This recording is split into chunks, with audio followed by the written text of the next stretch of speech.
Olá, bom dia. No programa de hoje nós vamos falar de microcefalia e os efeitos desta doença e do tratamento dela no sistema de saúde do Maranhão. Até hoje já existem 175 casos notificados no estado, mas desses só 12 confirmados. É sobre esses e outros assuntos que eu recebo agora no Café da Manhã com Elda Borges, o secretário Marcos Pacheco, que é secretário de Estado da Saúde. Bom dia, secretário. Bom dia, Elda. É um prazer estar aqui com você e com todos os telespectadores. Seja muito bem-vindo ao nosso programa. Obrigado. Secretário, eu falei de números, 175 casos notificados e 12 confirmações. Mas o senhor estava me dizendo que isso são números que podem ser alterados a qualquer momento, né?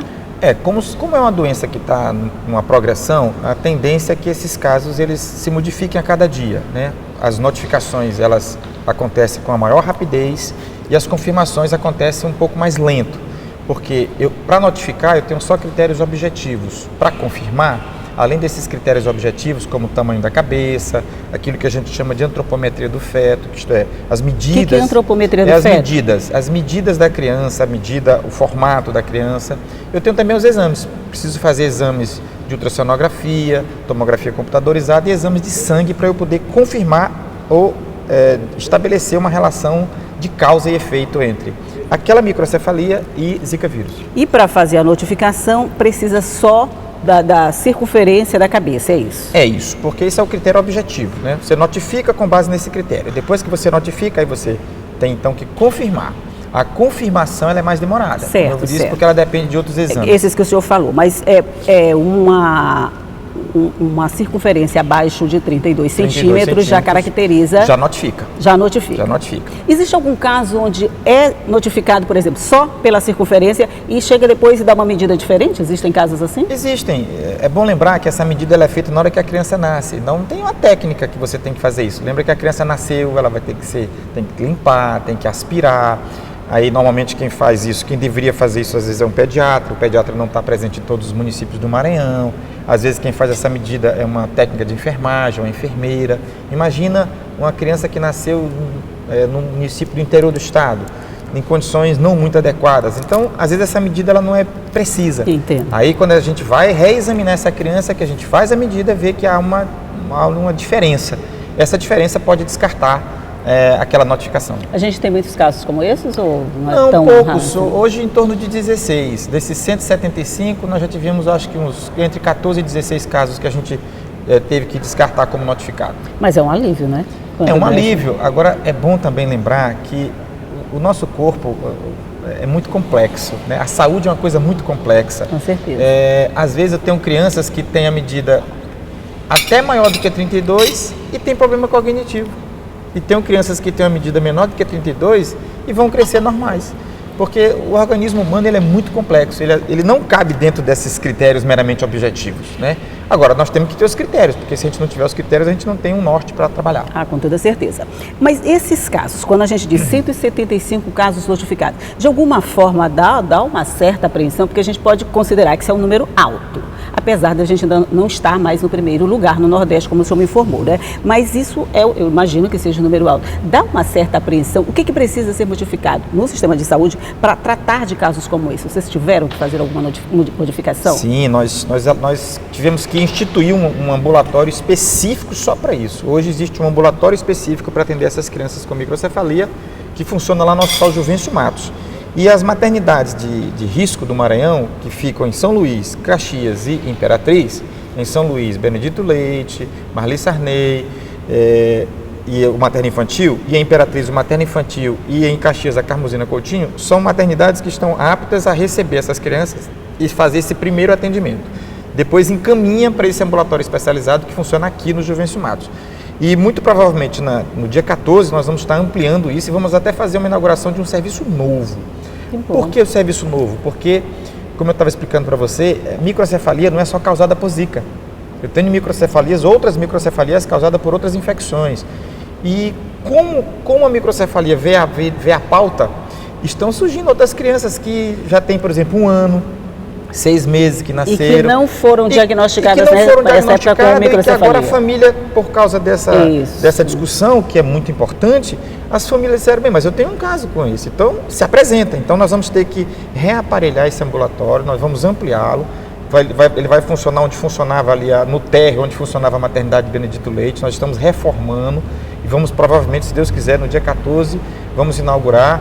A ideia é botar lá uma equipe multidisciplinar para cuidar dessas crianças. Para você ter a ideia, Elda, da importância disso, imagine o seguinte, a criança ela chega num ambulatório desse especializado, então o pediatra faz a constatação do perímetro cefálico, ratifica aquela notificação, pede os exames de imagem, pede os exames de sangue, essa criança vai então fazer esses exames, depois a criança volta, vai ser examinada, a família, por exemplo, a mãe precisa de apoio psicológico, vai ser encaminhada para um psicólogo. Pois é, então era tem uma série saber. de atitudes que devem ser tomadas em relação a essa criança. O que é feito com a criança, com a mãe, com a família de um modo geral, enquanto se espera esse diagnóstico com confirmação ou não? Eu tenho caso, foi notificado, aí eu fico aqui com meu filho aguardando esse resultado. Isso. Enquanto isso, eu recebo alguma assistência, o Estado vai me ajudar, como é que fica? Perfeitamente. Hoje já existe inclusive uma norma que estabelece a ideia do plano de benefício para essa criança, porque ela vai ser uma criança com deficiência para o resto da vida.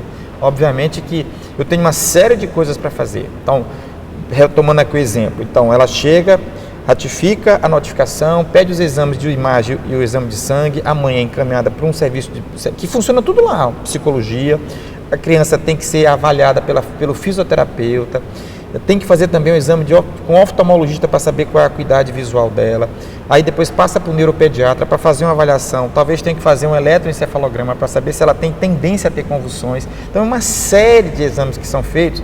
Isso a ideia nossa é fazer isso num prazo curto. Pois é, o porque prazo. essas crianças são do interior, então nós estamos criando esse ambulatório exatamente para que a gente consiga fazer isso em 2, 3 dias, o que não é fácil, mas a nossa meta fazer os exames todos, mas aí leva um tempinho para esperar esse resultado. Os resultados, tem que esperar, mas aí a mãe já pode ir. Ela vai, você reagenda o retorno dela. Nós estamos trabalhando muito com o conceito de hospital dia. O que é hospital dia? É aquela coisa que o paciente entra de manhã e sai de tarde. É claro que talvez em alguns casos a gente não consiga fazer isso. E para aquelas mães que moram no interior, nós estamos hoje fazendo uma discussão para ver se a gente consegue inclusive uma casa de apoio, porque não tem como ela ficar dentro do ambulatório. Com toda certeza. E você já sabe também que tem a participação das pessoas que estão nas ruas e que tem muitas dúvidas a respeito dos assuntos que a gente discute aqui. Por isso a gente está sempre trazendo perguntas de vocês para a pessoa que está aqui do meu lado responder. Vamos ver qual é a primeira pergunta de hoje? E eu queria saber, secretário, se a gente tem como pegar através da relação sexual, a zika, né? Sabe, me informar se realmente tem como ser transmitido através da relação sexual. Bem, Leda, atualmente a certeza que nós temos é que a transmissão do Zika vírus, ela se dá através da picada do inseto, do Aedes aegypti. Não há nenhuma evidência forte, exceto um caso demonstrado, a presença do vírus no esperma não significa que aquela presença ali seja capaz de transmitir. Por que isso? Porque o vírus, para ele ser potencialmente infectante, ele tem que estar em condições que lhe permita isso. E pode ser que o esperma não permita isso, né, como a saliva também. Então hoje, o cuidado e a certeza que nós temos é que essa transmissão se dá pela picada do inseto.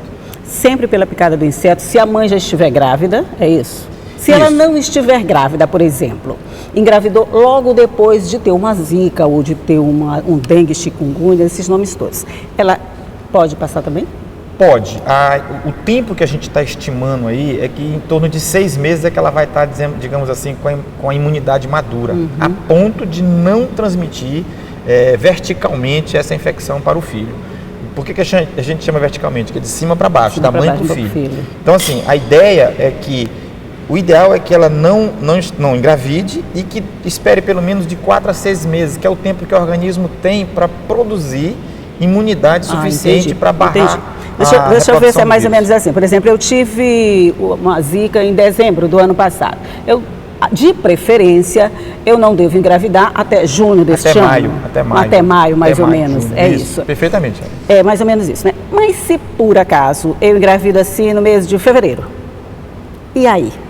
Bem, aí você vai ter que ficar acompanhando, fazer o pré-natal bem feito, encurtar o período das consultas, né? Porque de qualquer maneira, nem toda mulher que tem zika vai ter um bebê com microcefalia. Sim. Se você me perguntar qual é a relação, a relação é até pequena. Se a gente considerar que a epidemia de zika no Nordeste do Brasil ano passado ela atingiu aí, digamos, mais de 1/3 da população, a quantidade de crianças que estão nascendo é menos de 5% das mulheres grávidas. O que significa dizer que, em tese, né, não dá para comprovar isso. Entendo. Nós não temos ainda estudos que coloquem isso, digamos, na ponta do lápis. Mas é mais ou menos uma média, assim, para cada 100 mulheres que têm Zika, provavelmente entre 5 e 10 é que vão ter problemas.